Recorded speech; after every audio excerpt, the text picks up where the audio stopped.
Мой дорогой слушатель, приветствую тебя на канале засыпательных сказок Ирбис Найт. Я знаю, что именно сейчас тебе так хочется остановиться, предаться расслаблению и отдохнуть.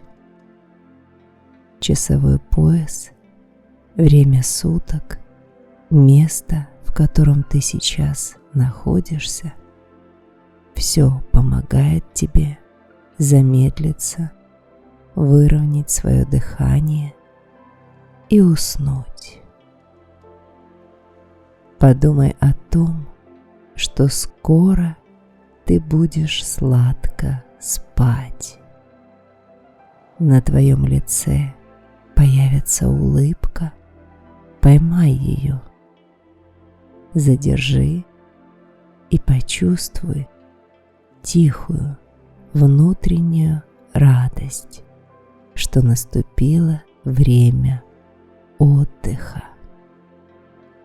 А сейчас закрой глаза, сделай глубокий вдох и выдох. Еще раз глубокий вдох и выдох. Твое дыхание ровное и спокойное, а тело мягкое и расслабленное. Время для сонной сказки наступило.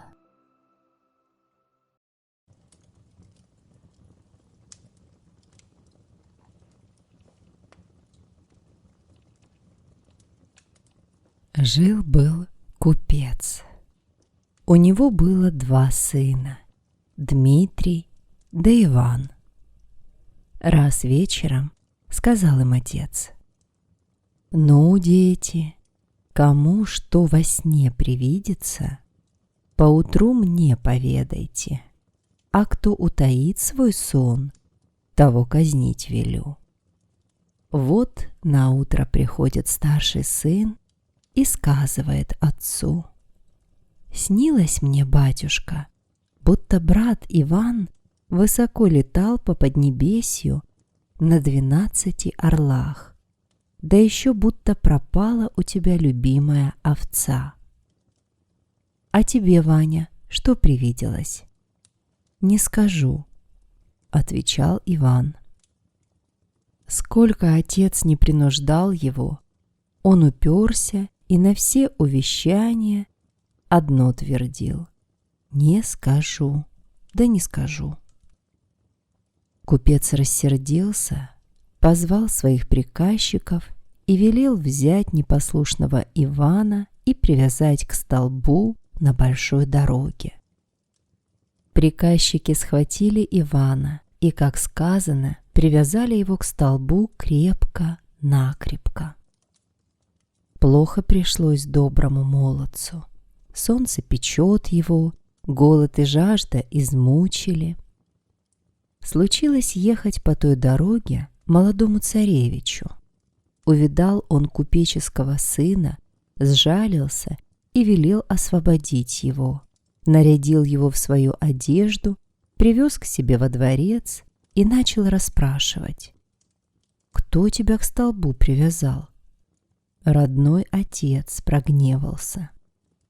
«Чем же ты провинился?» Не хотел рассказывать ему, что мне во сне привиделось. «Ах, как же глуп твой отец! За такую безделицу да так жестоко наказывать! А что тебе снилось?» «Не скажу, царевич». «Как не скажешь? Я тебя от смерти избавил, а ты мне грубить хочешь? Говори сейчас, не то худо будет». «Отцу не сказал, и тебе не скажу». Царевич приказал посадить его в темницу, тотчас прибежали солдаты и отвели его в каменный мешок. Прошел год, вздумал царевич жениться.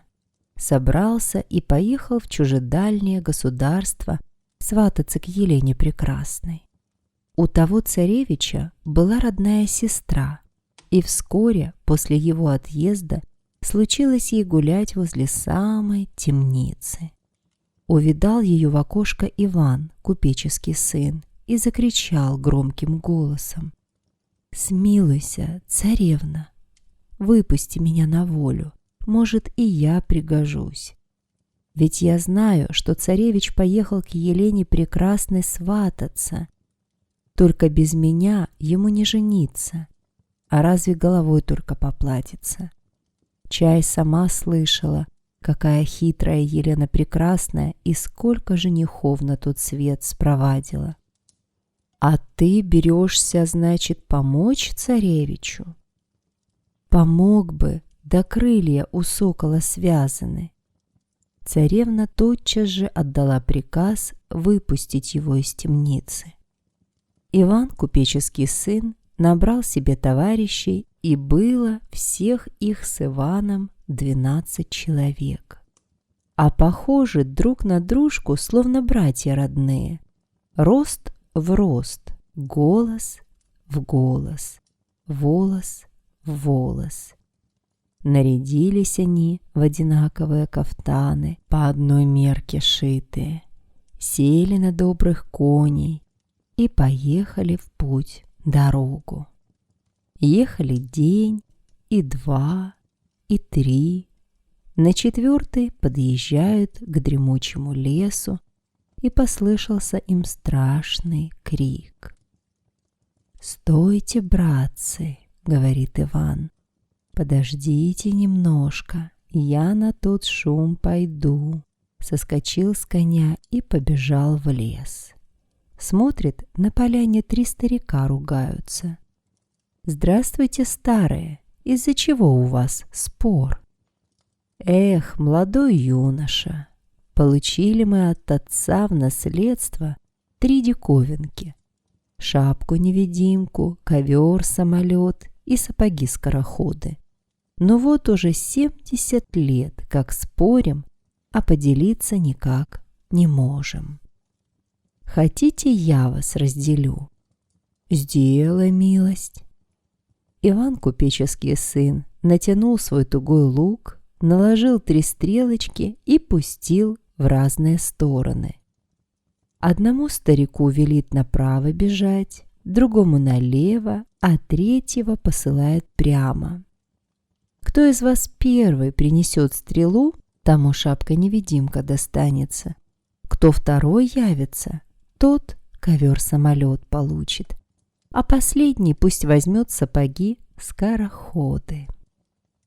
Старики побежали за стрелками, а Иван, купеческий сын, забрал все диковинки и вернулся к своим товарищам.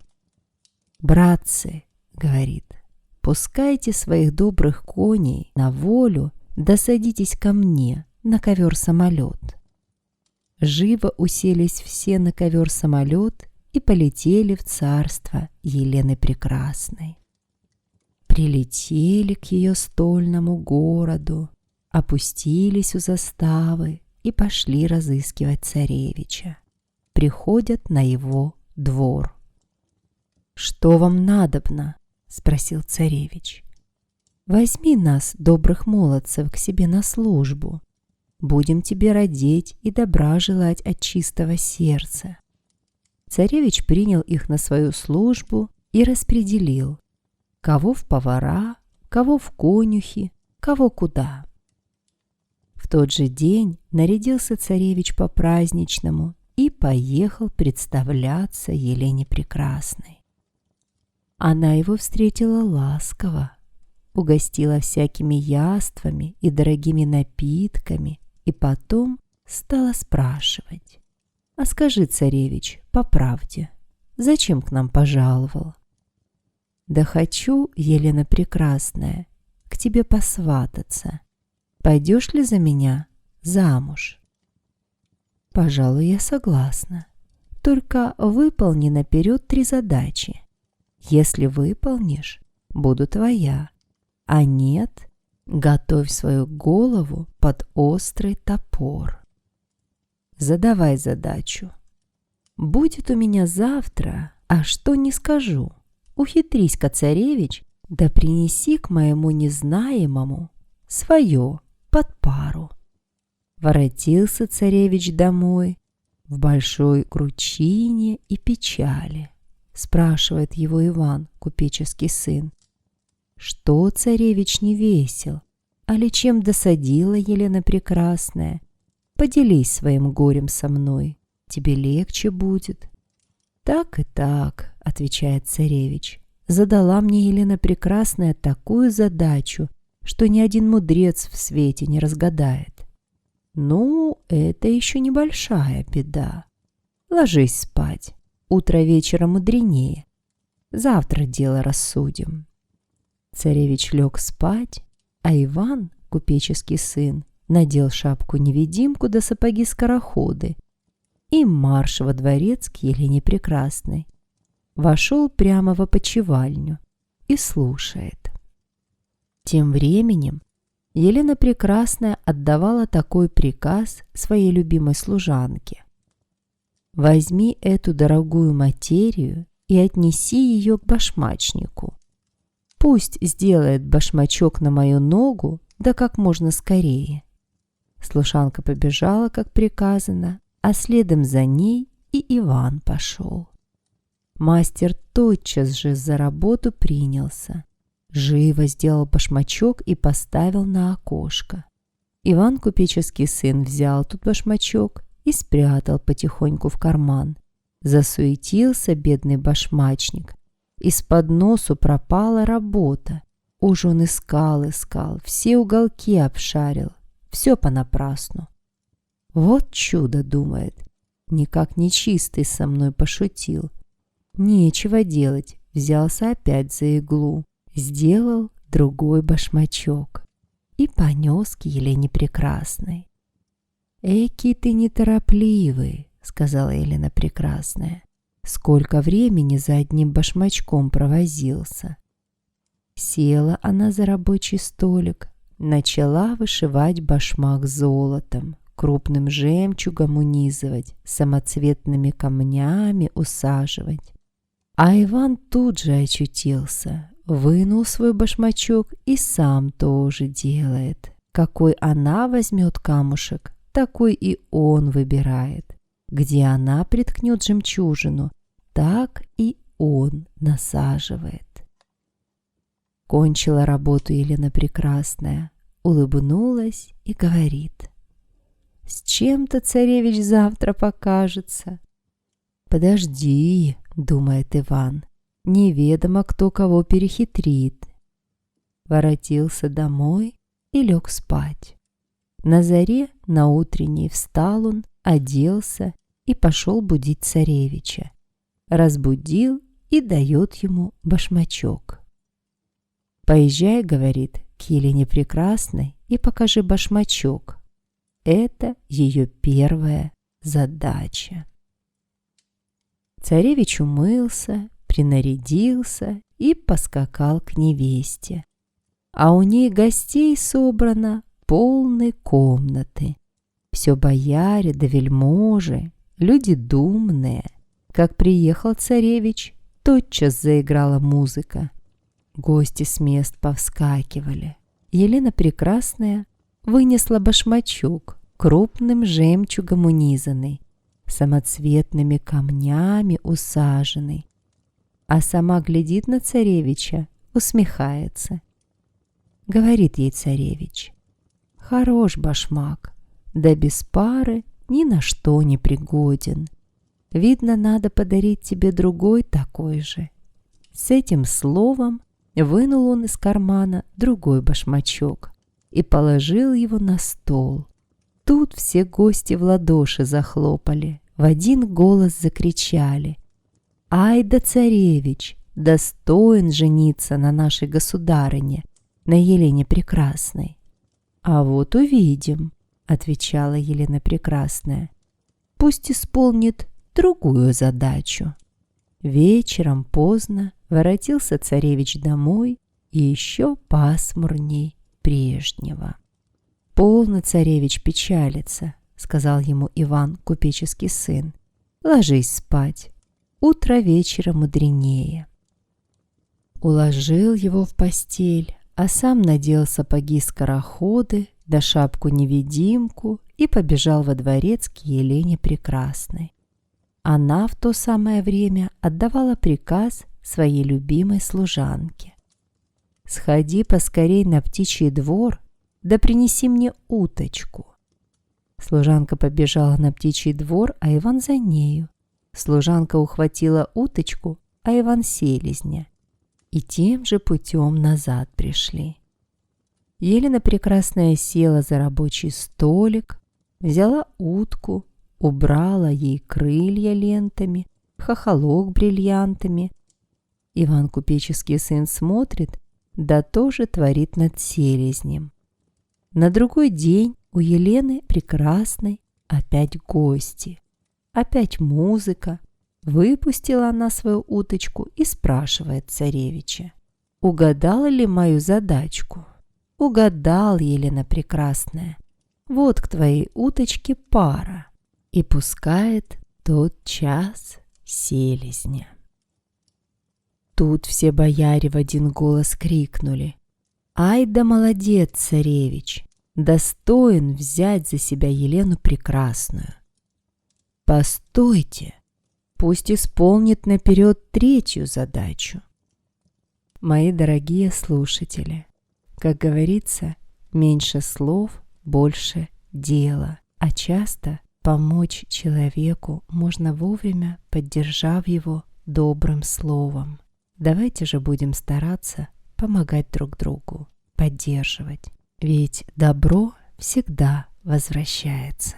Поставьте лайк этому видео, подпишитесь на канал, поставьте колокольчик, чтобы знать о выходе новых сказок, и подпишитесь на Telegram, где я выкладываю сказки с музыкой и без, и вы сможете слушать их в удобное время, в удобном для вас формате, без рекламы и с выключенным экраном вашего устройства. А наша сказка продолжается. Вечером воротился царевич домой такой пасмурный, что и говорить не хочет. «Не тужи, царевич, ложись лучше спать. Утро вечера мудренее», — сказал Иван, купеческий сын.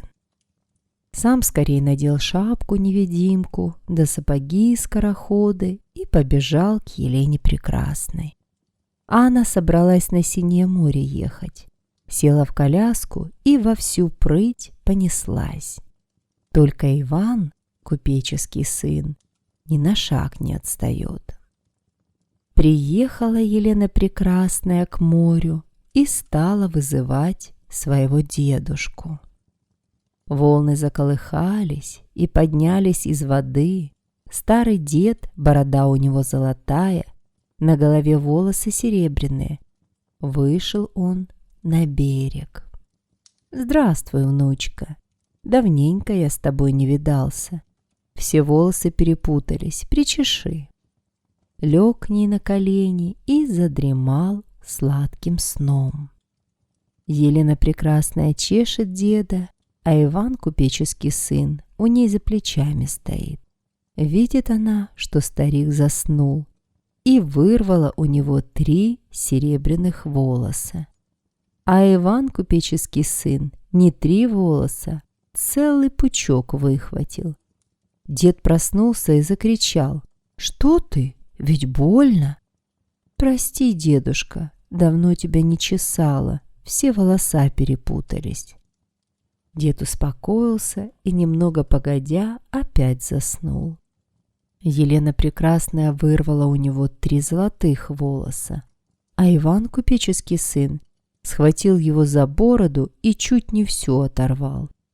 Страшно вскрикнул дед, вскочил на ноги и бросился в море. «Теперь царевич попался», — думает Елена Прекрасная. «Таких волос ему не добыть». На следующий день собрались к ней гости. Приехал и царевич.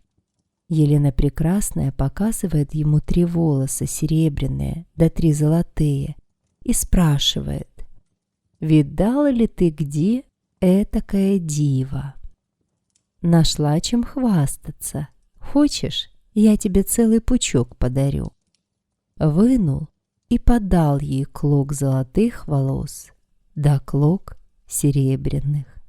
Рассердилась Елена Прекрасная, побежала в свою почевальню и стала смотреть в волшебную книгу. Сам ли царевич угадывает, или кто ему помогает? И видит по книге, что не он хитер, а хитер его слуга Иван, купеческий сын. Воротилась к гостям и пристала к царевичу: «Пришли ко мне своего любимого слугу. У меня их 12. Пришли того, что Иваном зовут. Да их всех зовут Иванами». «Хорошо, — говорит, — пусть все придут, а в уме держит: я и без тебя найду виноватого». Отдал царевич приказание, и вскоре явились во дворец 12 добрых молодцев, его верных слуг, все на одно лицо, рост в рост, голос в голос, волос в волос. «Кто из вас большой?» — спросила Елена Прекрасная. Они разом все закричали: «Я большой, я большой». «Ну, — думает она, — тут спроста ничего не узнаешь». И велела подать 11 простых чарок, а 12-ю — золотую, из которой завсегда сама пила. Налила те чарки дорогим вином и стала добрых молодцев потчевать. Никто из них не берет простой чарки, все к золотой потянулись, и давай ее вырывать друг у друга. Только шуму наделали, да вино расплескали. Видит Елена Прекрасная, что шутка ее не удалась. Велела этих молодцев накормить, напоить и спать во дворце положить. Вот ночью, как уснули все крепким сном, она пришла к ним своей волшебной книгою, глянула в ту книгу и тотчас узнала виновного. Взяла ножницы и отстригла у него висок. По этому знаку я его завтра узнаю и велю казнить. Поутру проснулся Иван, купеческий сын, взялся рукой за голову, а висок-то отстрижен. Вскочил он с постели и давай будить товарищей: «Полно спать, беда близко. Берите-ка ножницы да стригите виски». Через час времени позвала их к себе Елена Прекрасная и стала отыскивать виноватого. Что за чудо! На кого не взглянет, у всех виски отстрижены. С досады ухватила она свою волшебную книгу и забросила в печь. После того нельзя было ей отговариваться, надо было выходить замуж за царевича. Свадьба была веселая. 3 дня народ веселился. 3 дня кабаки и харчевни стояли отворены. Кто хочет, приходи, пей и ешь на казенный счет. А там и 3. Как покончились пиры, царевич собрался с молодой женой ехать в свое государство своим товарищам, а 12 добрых молодцев братцы вперед лошадей. Пора в путь дорогу отправляться. Разослали ковер Они тотчас изловили лошадей, оседлали их и поехали в свое отечество. Приехали и прямо к царевне явились. Та им сильно обрадовалась, расспросила о своем родном братце, как он женился и скоро ли домой будет. «Чем же вас, — спрашивает, — за такую службу наградить?» Отвечает Иван, купеческий сын: «Посади меня в темницу на старое место». Как его царевна не уговаривала, он таки настоял на своем. взяли его солдаты и отвели в темницу. Через месяц приехал царевич с молодою супругою.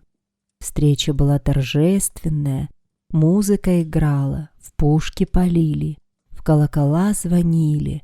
Народу собралось столько, что хоть по головам ступай. Пришли бояре и всякие чины представляться царевичу.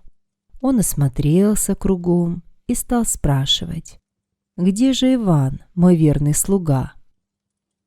«Он, — говорят, — в темнице сидит». «Как в темнице?